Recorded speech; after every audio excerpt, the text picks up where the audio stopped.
첫 문장부터 숨이 턱 막혔어요. 내 딸을 죽음으로 몰아넣은 아이가 사실 내 딸이었대요.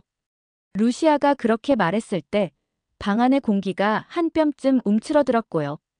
그 한마디가 칼처럼 파고들어 그동안 쌓아올린 복수의 각오가 한꺼번에 흔들리기 시작했어요. 루시아는 밤새 눈을 감지 못했는데요.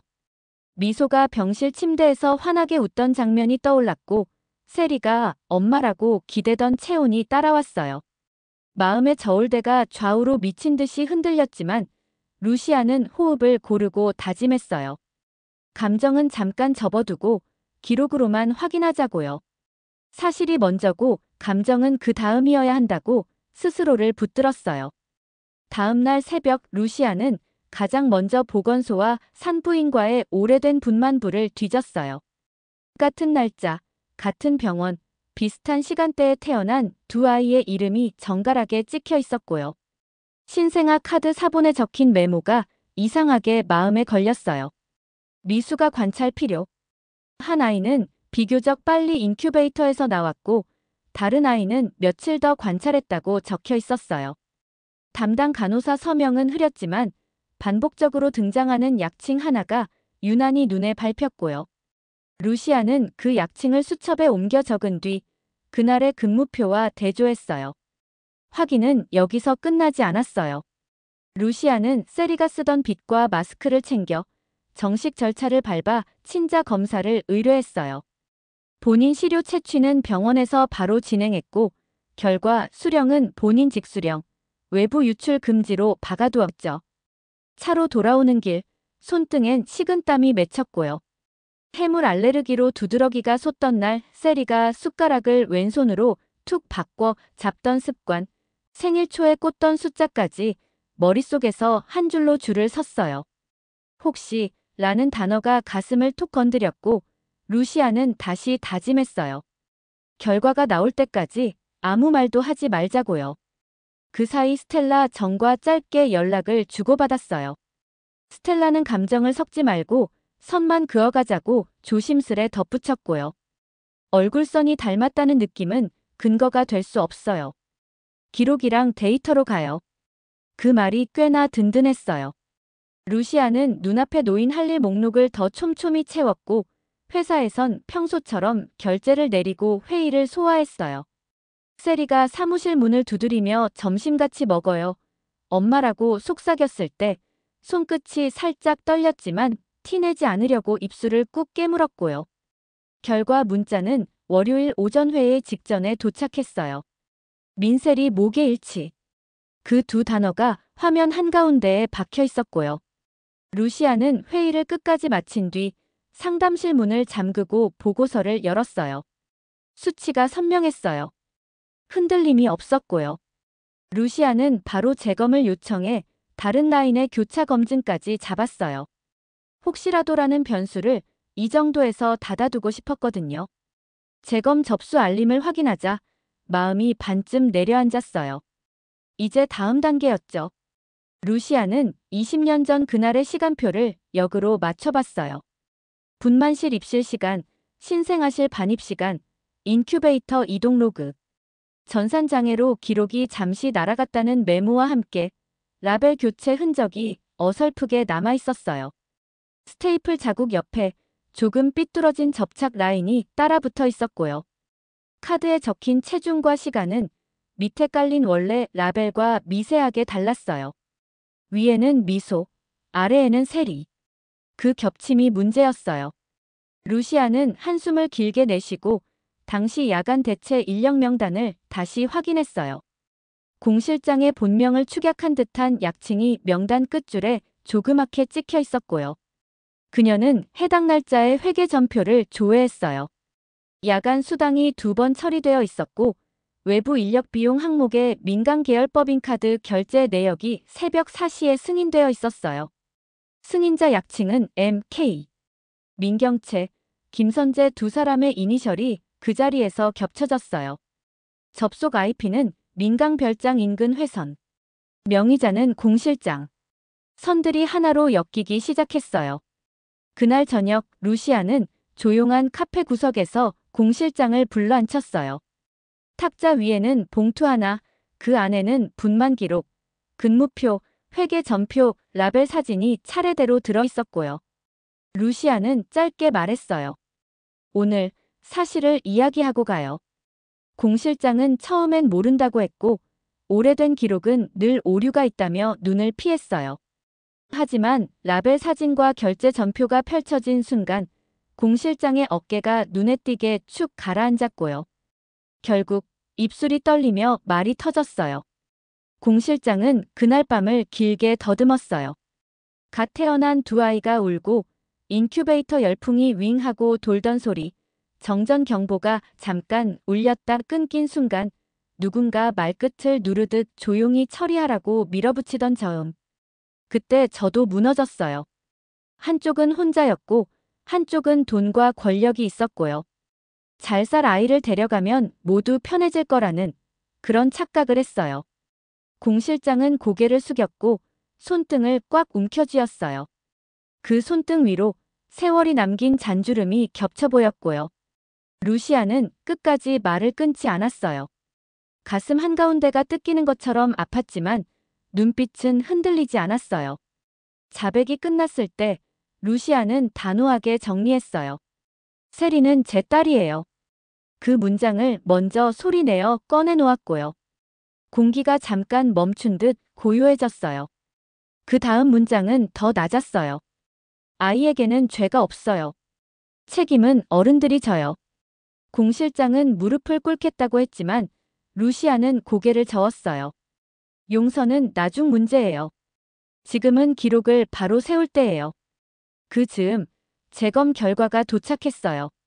수치는 처음과 같았고 교차 검증에서도 흔들림이 없었어요. 루시아는 사실의 고리를 하나로 엮어 회사 내부 컴플라이언스 라인을 동시에 가동했어요. 회계 인사법무에 각각 증거 패킷을 분리 송부했고 외부 법률자문팀에도 동일본을 띄웠어요. 민두식과 민경채, 김선재 라인의 관여 정황을 제3자 검토로 못 받기 위해서였고요. 하지만 가장 어려운 일은 남아있었어요. 세리에게 진실을 말하는 일이었죠. 루시아는 밤새 시나리오를 썼어요. 언제, 어디에서, 어떤 어조로, 무엇부터. 피는 사실이지만 사랑은 선택이라는 것을 꼭 먼저 말하자고 적어두었고요. 대비책도 세웠어요. 상담사 배석 여부, 민두식과 민경채 접촉 차단, 언론 리스크 관리, 그리고 세리가 혼란스러울 때 돌아올 안전한 방. 그 밤 늦게 문태경이 조용히 찾아왔어요. 테이블 위에 따끈한 차 2잔을 내려놓으며 지금은 기록이 친구예요 라고 말했어요. 루시아는 짧게 웃었고요. 맞아요. 그리고 당신도요. 태경은 고개를 끄덕였어요. 내가 옆에 있을게요. 당신이 사실을 붙드는 동안 나는 사람을 붙잡을게요. 그 말이 이상하리만치 가슴을 편안하게 했어요. 다음 날 루시아는 세리를 데리고 한적한 상담실로 갔어요. 창밖으로는 노을이 내려앉았고 공간 안에는 제3자의 눈이 없었어요. 루시아는 한참 말문을 못 열다가 드디어 시작했어요. 세리야, 엄마가 오늘 중요한 이야기를 하려고 해. 세리는 천천히 끄덕였어요. 손가락이 꼬물거렸고 포크를 왼손에서 오른손으로 옮겼다가 다시 왼손으로 돌아갔어요. 루시아는 억지로 숨을 고르고 준비해둔 문장을 꺼냈어요. 엄마가 너를 낳았대. 그 한마디에 세리의 눈이 크게 떴고 입술이 달싹였어요. 그럼 나는 말끝이 떨렸고요. 루시아는 고개를 끄덕였어요. 그래. 내 딸이래. 기록이 그렇게 말해. 세리는 잠시 얼어붙더니 아주 작은 목소리로 물었어요. 그러면 미소는?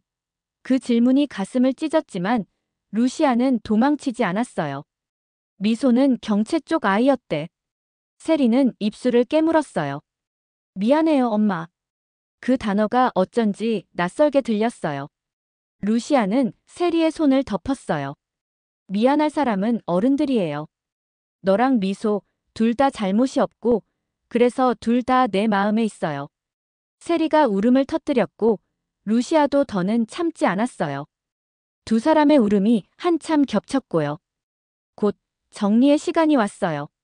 루시아는 차분히 말했어요. 이제 우리가 해야 할 일이 있어. 세리는 눈물을 닦으며 물었어요. 무엇을요? 거짓을 없애고 기록을 되돌려요. 그리고 내가 원하면 경채에게도 사실을 알려줄 거예요. 하지만 그전에는 내 마음이 먼저예요. 세리는 길게 숨을 들이마셨어요. 엄마가 옆에 있어줘요. 루시아는 고개를 끄덕였어요. 끝까지. 이제 두 번째 클라이맥스였어요. 민두식 앞에서 모든 걸 밝힐 시간. 회장실에는 루시아, 문태경, 세리, 그리고 외부자문 변호사가 자리했어요. 민두식은 처음에 믿지 않는 표정으로 서류만 흘깃 봤어요. 하지만 라벨 사진과 회계 전표, 접속 기록이 차례로 테이블 위를 가로질러 갈 때마다 그의 목젖이 크게 오르내렸고요. 마지막으로 공실장 자필 진술서와 녹취록이 나오자 민두식은 자리에 못 박힌 사람처럼 굳어버렸어요. 침묵이 오래 흘렀고 그는 마침내 낮게 중얼거렸어요. 나는 무엇을 한 거지? 루시아는 차갑지도 뜨겁지도 않게 말했어요. 선택의 결과가 지금이에요. 하지만 아직 정정할 기회가 있어요. 민두식은 눈을 감았다 떴고요. 그 눈에 처음으로 명확한 두려움이 비쳤어요. 유원장, 수정하겠네. 직무대행 조항 당장 바꾸세. 변호사가 고개를 끄덕였고 루시아는 덧붙였어요. 그전에요. 세리의 법적 기록부터 원상 회복해야 해요.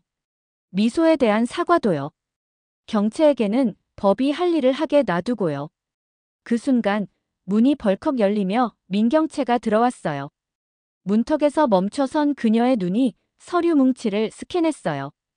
위기대처 능력이 빠른 사람이었으니까요. 뭘 꾸미는 거야? 루시아는 담담히 대답했어요. 꾸민 게 아니라 돌려놓는 거예요. 민경채는 비웃었어요.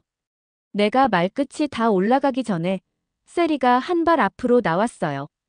그동안 한 번도 보지 못한 표정이었어요. 언니, 이제 멈춰요. 민경채의 입꼬리가 박살난 듯 내려앉았고요. 너까지. 세리는 단단히 고개를 끄덕였어요. 사실을 알았어요. 이제 엄마 곁에 있을 거예요. 민경채는 그제야 사태를 이해했는지 얼굴에서 피가 싹 빠졌고 몸을 떨었어요. 다 너 때문이야, 루시아. 루시아는 흔들리지 않았어요. 아니요. 당신의 선택 때문이에요. 세 번째 파고는 김선재였어요. 이미 회계와 내부 통제 라인이 움직이면서 그의 비자금 통로와 여론 조작 내역, 그리고 요양병원 관리 인력 고용건까지 한꺼번에 드러났거든요. 검찰의 소환 통지가 떨어졌고 김선재는 마지막 발악을 해보려 했지만 물증의 밀도와 증언의 정교함 앞에 딱딱 부서졌어요. 모두 민경채가 시켰다는 변명은 통하지 않았고요. 공실장의 자백, 회계 로그, 접속 IP, 그리고 그날 새벽에 카드 승인 선재를 가둘 쇠사슬은 이미 충분했어요. 그 와중에 한 통의 택배가 선재 쪽으로 흘렀고 그 안엔 유전자 결과지 사본과 낡은 흑백 사진이 들어있었어요. 사진 뒷면엔 짧은 문장이 적혀 있었죠. 당신이 세리의 친아빠입니다. 그 한 줄은 마지막으로 그의 양심을 흔들었을까요? 아니면 또 다른 변명을 낳았을까요? 선재는 구치소에서 끝내 고개를 숙이지 않았고 한밤중에 조용히 심장이 멈췄어요. 그 소식이 루시아에게 전해졌을 때 그녀는 핸드폰을 꽉 쥐고 한참 말이 없었어요. 문태경이 낮게 말했죠. 그 사람의 죄는 컸지만 마지막에 당신 이름을 불렀답니다. 루시아는 고개를 숙였어요. 미움도 여기서 끝낼게요. 장내는 작고 조용했어요. 아무도 오지 않은 조문실에서 루시아는 흰 국화를 내려놓으며 속삭였어요. 당신이 흩뿌려 놓은 어둠, 이제 내가 치울게요. 뒤돌아 나오며 그녀는 용서가 무엇인지 아주 작게 배웠어요. 용서는 있는 게 아니라 사실을 바로 세우고도 미워하지 않기로 마음을 정하는 일이라는 걸요. 이사회 날 마지막 정리가 진행됐어요. 민두식은 대중 앞에서 공식 사과를 했고 유원장 수정과 직무대행 조항 변경, 지분 승계 계획을 공개했어요. 나는 이제 물러나겠네. 기록을 바로잡고 남은 생은 갚으면서 살겠네. 루시아는 경영 일선에서 공동대표로, 문태경은 회장으로 선임되었고요. 두 사람은 동시에 약속했어요. 민강의 이익을 사회로 되돌리는 길을 만들겠습니다. 태양장학재단 준비가 그 즉시 시작됐고 첫 기부는 아동산모 출생 기록 안전 프로젝트로 결정했어요. 태어난 순간부터 잘못되지 않도록이라는 말은 루시아에게도 세리에게도 미소에게도 꼭 필요한 다짐이었거든요. 그리고 가장 조용하지만 가장 큰 장면이 왔어요.